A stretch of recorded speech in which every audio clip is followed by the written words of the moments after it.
పక్కన కూర్చున్న వ్యక్తి కూడా ప్రవీణ్ గారు కాదేమో అనుకుంటాం సార్. ఎందుకంటే ఆయన రోడ్డు పక్కన కూర్చున్నంత సామాన్యుడు కాదండి. ఆయన చాలా హానరబుల్ పర్సన్ అండి.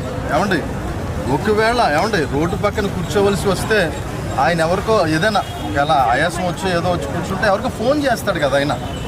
ఎవరికి ఫోన్ చేయలేదు. రోడ్డు పక్కన కూడా కూర్చున్న వ్యక్తి కాదు, అది క్రియేట్ చేశారు. ఒకవేళ రోడ్డు పక్కన కూర్చున్నారండి, అంత కరెక్ట్గా ఫోటో ఎవరు తీసుకుంటారు? రోడ్డు పక్కన కూర్చున్నాడు, మనం కూడా కూర్చుంటాం, మనకెవరు ఫోటో తీస్తారు? ఆ ఫోటో ఎలా వచ్చింది? అది సీసీ ఫోటో కూడా కాదు, ఫోటో కాదు, మామూలు ఫోటో. అది ఎలా జరుగుతుంది? కానీ ఎవరో క్రియేట్ చేయడానికి, ఇది తప్పుదారి పట్టించడానికి ఇది చేస్తున్న ప్రయత్నం అండి. మరి పోలీసు వారు దీన్ని విచారణ జరిగించి మాకు న్యాయం చేయాలని ఇంతమందిగా భానుగుడి సెంటర్ నుంచి ఇక్కడ వరకు కలెక్టర్ ఆఫీస్ వరకు శాంతి ర్యాలీ చేసాం. క్రైస్తవులుగా మేము శాంతినే కోరుకుంటున్నాం, ప్రేమనే కోరుకుంటున్నాం.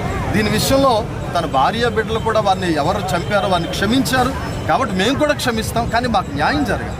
రేపు పొద్దున మేము కూడా బయటకు వెళ్తున్నాం, మేము కూడా యూట్యూబ్లో ఉన్నాం. మా వాక్యాలు కూడా చాలామంది వింటున్నారు, కొంతమంది ప్రోత్సహిస్తున్నారు, కొంతమంది తిడుతున్నారు. మా మీద కక్ష కట్టి రేపు మమ్మల్ని ఇలా చేయొచ్చు కదా. మాకు న్యాయం చేయండి.